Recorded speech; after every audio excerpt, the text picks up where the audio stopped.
ನಿಗದಿತ ದಿನಾಂಕಕ್ಕೂ ಮುಂಚೆನೆ ಮಾನ್ಸೂನ್ ರಾಜ್ಯಕ್ಕೆ ಎಂಟ್ರಿ ಕೊಟ್ಟಿದೆ. ಮುಂಗಾರು ಮಾರುತಗಳು ಎಂಟ್ರಿ ಕೊಟ್ಟಿರೋದ್ರಿಂದ ಸಹಜವಾಗಿ ಕರ್ನಾಟಕಕ್ಕೆ 10 ದಿನಗಳ ಮೊದಲೇ ಮುಂಗಾರು ಪ್ರವೇಶ ಮಾಡಿದೆ. ರಾಜ್ಯದ ಕರಾವಳಿಗೆ ಮುಂಗಾರು ಪ್ರವೇಶ ಆಗ್ತಾ ಇದ್ದ ಹಾಗೆ ಅಲ್ಲಲ್ಲಿ ಅದರ ಎಫೆಕ್ಟ್ ಸ್ಟಾರ್ಟ್ ಆಗಿದೆ. ದಕ್ಷಿಣ ಕನ್ನಡ, ಉಡುಪಿ ಸೇರಿ 6 ಜಿಲ್ಲೆಗಳಿಗೆ ರೆಡ್ ಅಲರ್ಟ್ ಅನ್ನು ಘೋಷಣೆ ಮಾಡಲಾಗಿದೆ. ಬೆಂಗಳೂರಿಗೆ ಗಾಳಿಯ ಅಬ್ಬರವೇ ಹೆಚ್ಚಿರೋ ಸಾಧ್ಯತೆ ಇದೆ. ವಿಪರೀತವಾಗಿ ವಿಂಡ್ ಬರಬಹುದು ಅನ್ನುವಂತಹ ಪ್ರೆಡಿಕ್ಷನ್ ಹವಾಮಾನ ಇಲಾಖೆಯಿಂದ. ಶಿವಮೊಗ್ಗ, ಚಿಕ್ಕಮಗಳೂರು ಈ ಭಾಗದಲ್ಲೂ ಕೂಡ ಹೈ ಅಲರ್ಟ್ ಅನ್ನು ಘೋಷಿಸಲಾಗಿದೆ. ತಮಿಳುನಾಡು, ಕೇರಳ, ಮಹಾರಾಷ್ಟ್ರದಲ್ಲೂ ಕೂಡ ಭಾರೀ ಮಳೆಯ ಮುನ್ಸೂಚನೆ ಸಿಗ್ತಾ ಇದೆ. ಕೇರಳದ 5 ಜಿಲ್ಲೆಗಳಿಗೆ ರೆಡ್ ಅಲರ್ಟ್ ಅನ್ನು ಘೋಷಿಸಲಾಗಿದೆ. ಅದರಲ್ಲೂ ಸಮುದ್ರದ ತಟದಲ್ಲಿರುವಂತಹ ಜಿಲ್ಲೆಗಳು ಯಾವ್ದ್ಯಾವ್ದಿದೆ ಕೇರಳದಲ್ಲಿ, ಅಲ್ಲೆಲ್ಲ ವಿಪರೀತವಾಗಿ ಮಳೆ ಸ್ಟಾರ್ಟ್ ಆಗಿದೆ. ಆರಂಭಿಕ ಹಂತದಲ್ಲೇ ಸ್ಟಾರ್ಟ್ ಆಗಿದೆ. ಬೆಂಗಳೂರಿನಲ್ಲೂ ಕೂಡ ಮಳೆ ಬರುತ್ತೆ ಅನ್ನುವಂತಹ ಪ್ರೆಡಿಕ್ಷನ್ ಇದೆ, ಮುನ್ಸೂಚನೆ ಇದೆ. ಹೀಗಾಗಿ ಬೇಕಾಗಿರುವ ಸಿದ್ಧತೆಯನ್ನು ಜಿಲ್ಲಾಡಳಿತ ಮಾಡಿಕೊಳ್ಳುತ್ತಾ ಇದೆ.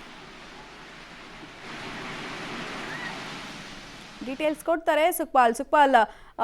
ಸದ್ಯಕ್ಕೆ ಮಂಗಳೂರು ಅಂದ್ರೆ ಅವಿಭಜಿತ ದಕ್ಷಿಣ ಕನ್ನಡ ಭಾಗದಲ್ಲಿ ಹೇಗಿದೆ ಪರಿಸ್ಥಿತಿ, ಏನೇನು ಡೀಟೇಲ್ಸ್ ಸಿಗ್ತಾ ಇದೆ?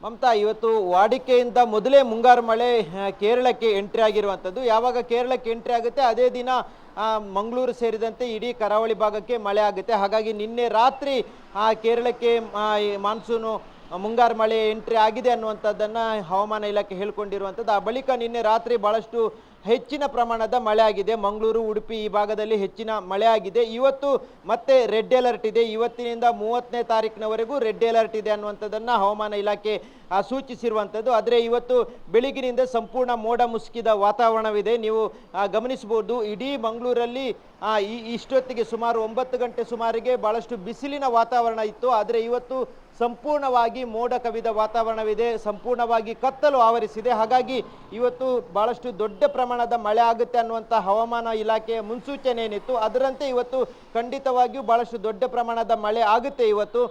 ಇವತ್ತಿನಿಂದ 30ನೇ ತಾರೀಕು, ಮೇ 30ನೇ ತಾರೀಕುವರೆಗೂ ಭಾಳಷ್ಟು ಹೆಚ್ಚಿನ ಪ್ರಮಾಣದ ಮಳೆ ಆಗುತ್ತೆ ಅನ್ನುವಂಥದ್ದನ್ನು ಹವಾಮಾನ ಇಲಾಖೆ ಹೇಳಿದೆ. ಹಾಗಾಗಿ ಕರಾವಳಿಯ ಭಾಗದಲ್ಲಿರುವಂಥ ತಗ್ಗು ಪ್ರದೇಶ ಆಗಿರ್ಬೋದು, ನದಿ ಸಮೀಪಕ್ಕಾಗಿರ್ಬೋದು ಅಥವಾ ಸಮುದ್ರ ತೀರಕ್ಕೆ ಯಾರು ಹೋಗಬಾರ್ದು ಅನ್ನುವಂಥ ಸೂಚನೆಯನ್ನು ಜಿಲ್ಲಾಡಳಿತ ಕೊಟ್ಟಿದೆ. ಅದರಲ್ಲೂ ಮೀನುಗಾರಿಕೆಗೆ ತೆರಳಿದವರು ತಕ್ಷಣಕ್ಕೆ ವಾಪಸ್ ಬರಬೇಕು ಅನ್ನುವಂಥ ಸೂಚನೆಯನ್ನು ಜಿಲ್ಲಾಡಳಿತ ಕೊಟ್ಟಿರುವಂಥದ್ದು. ಈ ತಿಂಗಳ ಎಂಡಿನವರೆಗೆ, ಮೇ 30ರವರೆಗೂ ಮೀನುಗಾರಿಕೆ ಮಾಡಲಿಕ್ಕೆ ಅವಕಾಶ ಇತ್ತು. ಆದರೆ ಈ ಒಂದು ಮಳೆಯ ಹಿನ್ನೆಲೆಯಲ್ಲಿ ಮತ್ತಷ್ಟು ತೊಂದರೆ ಆಗುತ್ತೆ ಅನ್ನುವ ಹಿನ್ನೆಲೆಯಲ್ಲಿ ಜಿಲ್ಲಾಡಳಿತ ತಕ್ಷಣಕ್ಕೆ ಮೀನುಗಾರರನ್ನ ಸಮುದ್ರದ ದಡಕ್ಕೆ ಬರಬೇಕು ಅನ್ನುವಂಥ ಸೂಚನೆಯನ್ನು ಕೊಟ್ಟಿದೆ. ಹಾಗಾಗಿ ಇವತ್ತು ಎಲ್ಲ ಭಾಗಶಃ ಬೋಟ್ಗಳು ದಡವನ್ನು ಸೇರಿರುವಂಥದ್ದು. ಜೊತೆಗೆ ಇವತ್ತು ಸೇರಿದಂತೆ ನಿರಂತರವಾಗಿ ಮಳೆ ಆಗುವಂಥ ಹಿನ್ನೆಲೆಯಲ್ಲಿ ಅಧಿಕಾರಿಗಳೆಲ್ಲ ಎಚ್ಚರಿಕೆಯಿಂದ ಇರಬೇಕು ಅನ್ನುವಂಥ ಸೂಚನೆಯನ್ನು ಜಿಲ್ಲಾಡಳಿತ ಕೊಟ್ಟಿರುವಂಥದ್ದು. ಅದರ ಜೊತೆಗೆ ಜನರು ಯಾವುದೇ ರೀತಿಯಾದಂಥ ಸಮುದ್ರ ತೀರಕ್ಕೆ, ನೀರಿನ ತೀರಕ್ಕೆ ಹೋಗಬಾರ್ದು ಅನ್ನುವಂಥ ಸೂಚನೆಯನ್ನು ಕೊಟ್ಟಿದೆ. ಇವತ್ತು ಸಂಪೂರ್ಣವಾಗಿ ಈ ಜಿಲ್ಲೆಯಲ್ಲಿ